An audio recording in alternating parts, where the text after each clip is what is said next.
My friend always says, "Oops, I left my wallet at home," whenever we go out, expecting me to foot the bill. It bothers me, but my husband had an idea. So I invited her out, pretending I forgot to buy something. We left the place, and now we're trying out our plan. I hope it works. My name's Addison, and I'm 34 years old. I work part-time while my husband Johnny brings in a good income. Our little family, including our 4-year-old son Cliff, lives comfortably. We recently upgraded from an apartment to a house after saving up some money. That's when I met Susanna, a fellow mom in the neighborhood. She's raising her husband's stepchild, which I found intriguing. Eager to befriend her, I soon realized that Susanna had quite the personality. Despite not knowing her well, we welcomed her into our lives. Today, after my son's gym class, I decided to join in, hoping to integrate into the community. It went well, and I made friends with other local moms who invited me for lunch. We grabbed sandwiches and coffee at a nearby cafe when suddenly Susanna appeared out of nowhere. "Addison, what a coincidence! Are you here for a tea party?" she exclaimed loudly, joining our table without hesitation. We exchanged uncertain glances, but couldn't turn her away, so we ended up having lunch with Susanna. As we were finishing up lunch, we started discussing splitting the bill.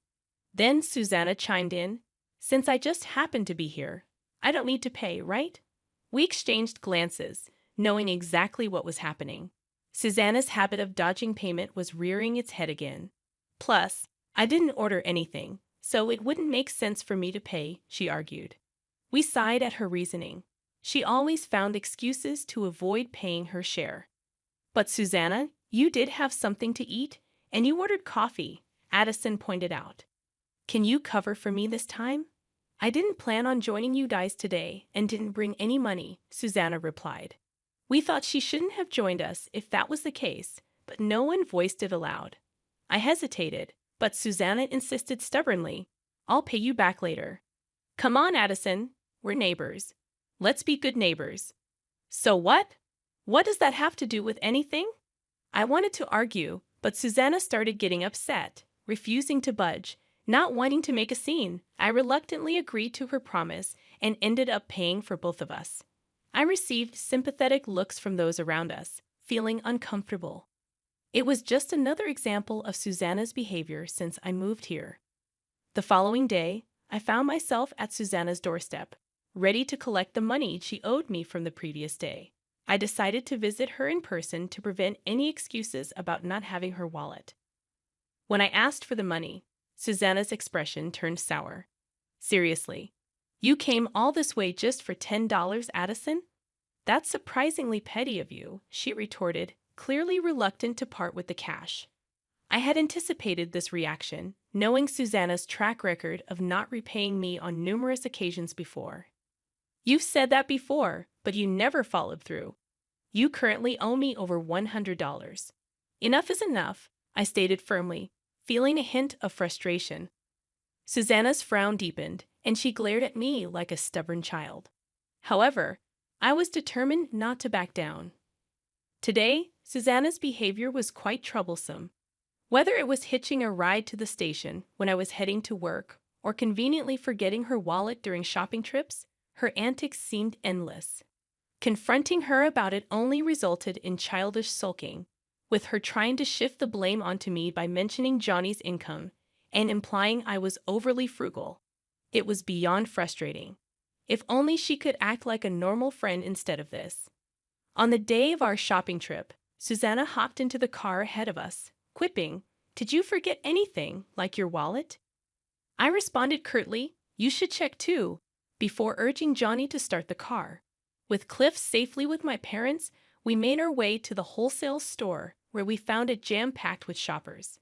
Despite the chaos, I kept our plan firmly in mind. However, we wouldn't have needed the plan if Susanna simply paid her own way. "Wow, look at all this food! They have such a variety," Susanna exclaimed, enthusiastically piling her cart with bags. "Try to keep your items separate," I suggested, but she waved it off, saying we could sort it out later. Despite my warning, my cart soon overflowed with items. I regretted grabbing a cart in the first place. only intending to pick up a few things. It seemed she had no intention of paying for herself, oblivious to our silent frustrations as she continued browsing without checking prices. As we approached the checkout, Susanna's familiar habits resurfaced. Something seems off. Johnny and I exchanged concerned glances. Susanna fumbled through her purse, looking expectantly at us as if waiting for a prompt. When we remained silent, she couldn't hold back any longer and loudly declared, "Oops, I left my wallet at home." Johnny and I exchanged a knowing look, deciding it was time to put our plan into motion. "Oh, I forgot to grab something," Johnny chimed in as we stood in line. I went along with Johnny's plan, nodding in agreement. Susanna, who had been rummaging through her purse, turned to us. "Could you go get it?" she asked. "But what if you can't find it?" I responded, "I know where it is." "Susanna, can you watch the cart while we go back?" I asked, pushing the cart towards her. Susanna instinctively took hold of it. "Huh?" she questioned. "We'll be quick. You sure you'll be okay? Remember, I don't have my wallet," I reminded her. Susanna reluctantly agreed to wait in line while we went to fetch the forgotten item. Johnny and I exchanged a subtle smile, making sure Susanna didn't notice. We then discreetly hid behind shelves and people, keeping a close watch on her. It seemed our plan was unfolding as expected. How long would she wait? With the cart full of items, she couldn't easily abandon them when it was her turn. Suppressing a mischievous chuckle, we remembered how Susanna always relied on my wallet.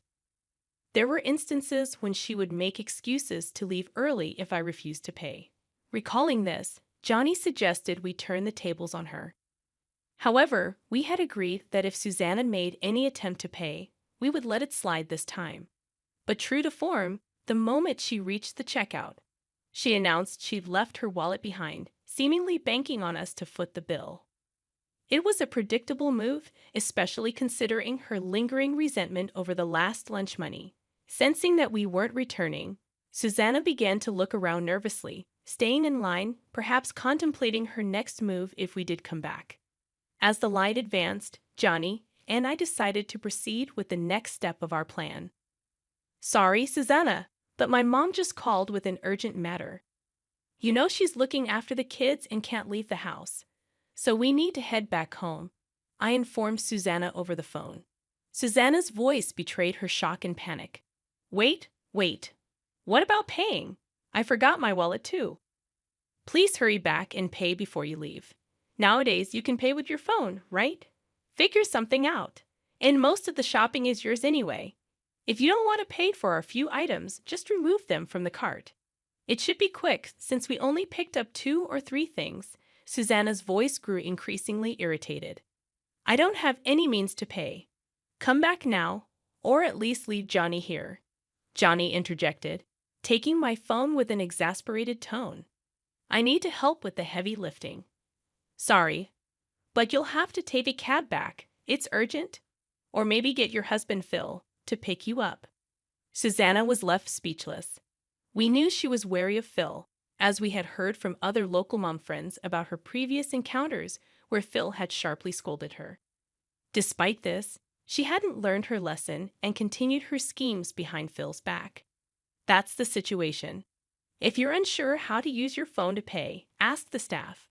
They should be able to assist you. "As that register accepts mobile payments," I explained. Susanna clenched her teeth. "Did you set me up?" "Of course not. Isn't it normal to pay for your own things? Why would I set you up?" I responded calmly. Susanna fell silent, visibly frustrated. We ended the call with her and drove off, imagining Susanna causing a scene at the register, sharing a laugh.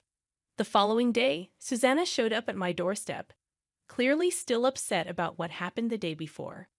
After enduring several rounds of persistent doorbell ringing, I reluctantly answered. There she stood, her face flushed with anger. "It was awful to leave me stranded like that.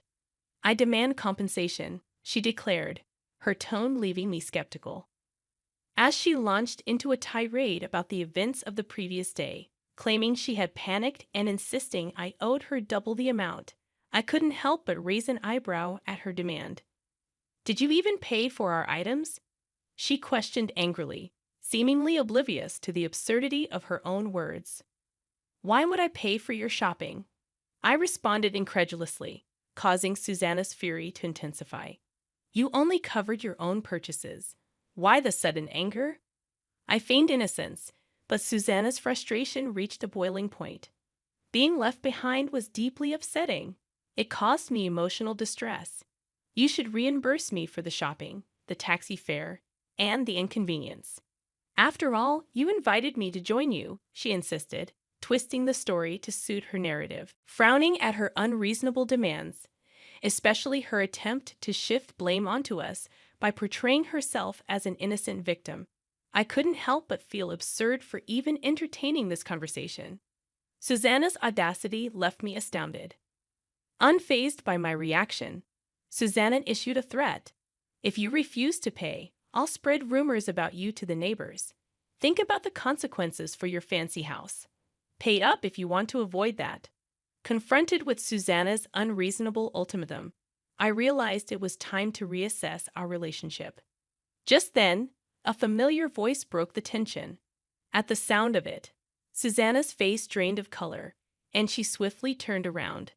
There stood Johnny and Phil, engaged in conversation as they strolled together. "What's going on?" Phil inquired, sensing the tension in the air. "Oh, it's about yesterday," Johnny began, shooting Susanna a meaningful glance. When I mentioned that, he trailed off, leaving Phil curious. Johnny proceeded to recount the events of their trip to the wholesale store with Susanna and how they had to leave abruptly due to an unforeseen circumstance. "Unfortunately, we didn't manage to buy anything in the end," Johnny concluded, sharing a chuckle with Phil.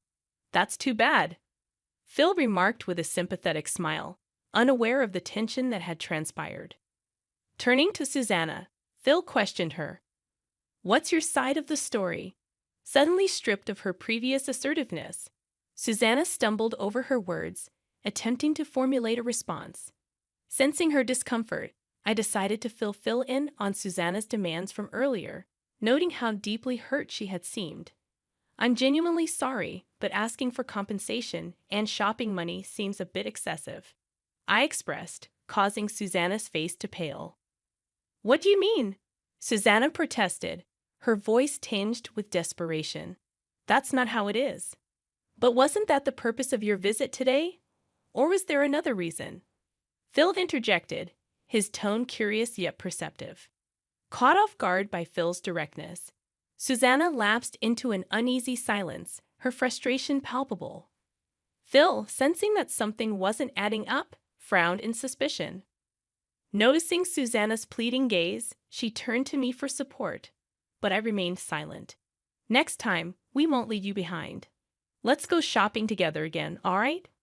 I suggested with a faint smile, attempting to diffuse the tension. Okay, Susanna replied hastily, her face drained of color as she hurriedly made her exit. Later, Phil confronted Susanna once more. This wasn't the first time such an incident had occurred, and his frustration was entirely justified.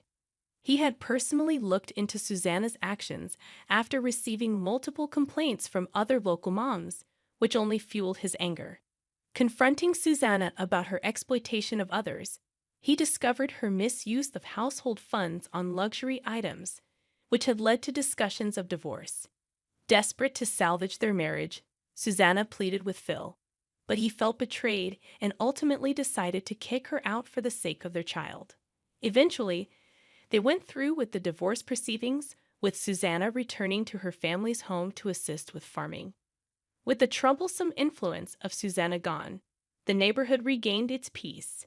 Nevertheless, we maintained our friendship with Phil and continued to offer our support whenever needed.